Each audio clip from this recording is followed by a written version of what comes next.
और सरसब्ज जंगलों के दरमियान बसे एक पुराने छोटे गांव में आर्यन नाम का एक लड़का रहता था। वो एक मुतजस्सिस और बहादुर रूह था। हमेशा अपने इर्द गिर्द की दुनिया की खूबसूरती को तलाश करने के नए तरीके तलाश करता था। सेरेनिटी ग्रोव नामी गांव एक ऐसी जगह थी जहां वक्त की रफ्तार कम होती दिखाई दे रही थी और उसके लोग अपने सादा तर्ज जिंदगी को पसंद करते थे। आर्यन का खानदान किसान था और वो दिन रात मेहनत करते थे ताकि उनकी कॉटेज के चारों तरफ जरखेज खेतों में काश्त करें।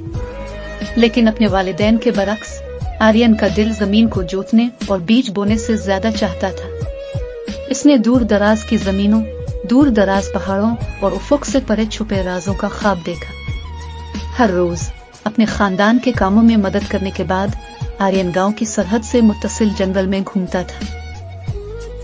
चहचहाते परिंदों और पत्तों की सरसराहट की सेहर अंगेज धुनों में गुम हो जाता। जंगल उसके खेल का मैदान बन गया और उसने इसकी हर चीज सीख ली। एक दिन जब वो जंगल की गहराई में दाखिल हुआ तो वो एक कदीम काई से ढकी हुई पत्थर की यादगार से ठोकर खा गया। इसकी सतह पर खुदी हुई पुरस्रार रूनस ने उसे मुतवज्जे किया, इसके छुपे हुए मानी को नंगा करने की ख्वाहिश को जन्म दिया। इस दिन से आर्यन को अपने गांव की तारीख और खुराफात सीखने का जुनून लग गया। गांव में अदीला नामी एक बुजुर्ग कहानीकार रहती थी जो अपनी दिलफरेब कहानियों के लिए मशहूर थी। उसने नस्लों को गुजरते देखा था और उसकी हिकमत को सब ने पसंद किया था।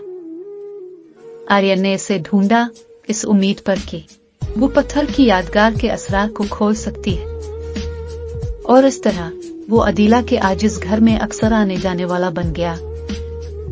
जैसे जैसे दिन हफ्तों में बदलते गए अदीला ने इसे गांव के माजी, इसके हीरोज और वक्त के साथ साथ गूंजने वाली दास्तानों के साथ दोहराया।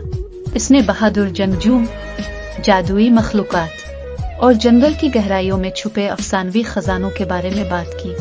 आर्यन का तखय्युल हर कहानी के साथ बढ़ता गया और उसने अपने गांव की तारीख से गहरा ताल्लुक महसूस किया।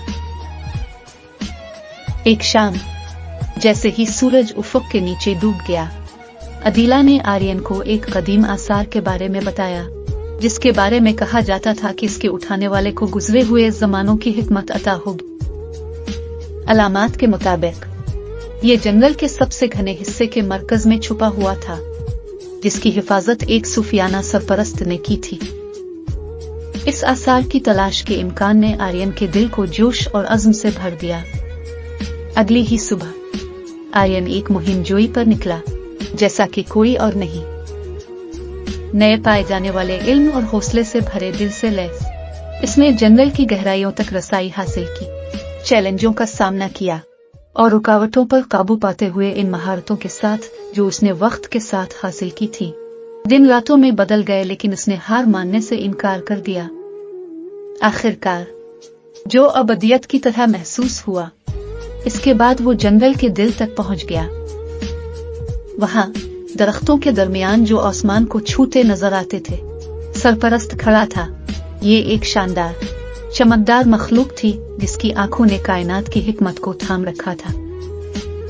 आर्यन ने खौफ और खौफ की आमेजिश महसूस की, लेकिन इसे अपने गांव की कहानियां याद आईं और इज्जत के साथ सरपरस्त से राब्ता किया। सरपरस्त ने एक नर्म सुरीली आवाज में बात की, आर्यन के अज़्म और गांव की तारीख को समझने की जांच की। जब उसने खुलूस और आजिज़ी के साथ हर सवाल का जवाब दिया तो सरपरस्त मुस्कुराया, ये जानते हुए कि यह नौजवान लड़का वाकई अपने वर्से की कदर करता है। आखिर में सरपरस्त ने आर्यन को कदीम आसार से नवाजा एक छोटा चमकता हुआ वर्ब जो बज़ाहिर इल्म का जौहर रखता था। इसके हाथ में ओशीश के साथ आर्यन ने महसूस किया कि इसके वजूद में हिकमत की एक लहर है। वो जानता था कि अब वो अपने गांव की तारीख का मुहाफिज और उसकी कहानियों का अलंबरदार है। जैसे ही आर्यन सेरेनिटी ग्रोव में वापस आया, इसने महसूस किया कि इसके एडवेंचर ने इसे एक समझदार, ज्यादा तारीफ करने वाले नौजवान में तब्दील कर दिया है। इसने अपने सरपरस्त से हासिल करदा कहानियां और इल्म अपने खानदान और दोस्तों के साथ शेयर किया। उनकी जिंदगियों को लोक दास्तानों के जादू से माला माल किया। इस दिन से आगे आर्यन भी अदीला की तरह गांव का किस्सा गो बन गया। इसकी कहानियों ने जवान और बूढ़े दोनों को मशहूर कर दिया, जो उनके वर्से के जौहर को मुस्तकबिल में लेकर जा रहे थे। सेरेनिटी ग्रोव के छोटे से गांव को अपना एक सरपरस्त मिल गया था, और ये आर्यन नाम के एक मुतजस्सिस बहादुर गांव के लड़के के दिल में था।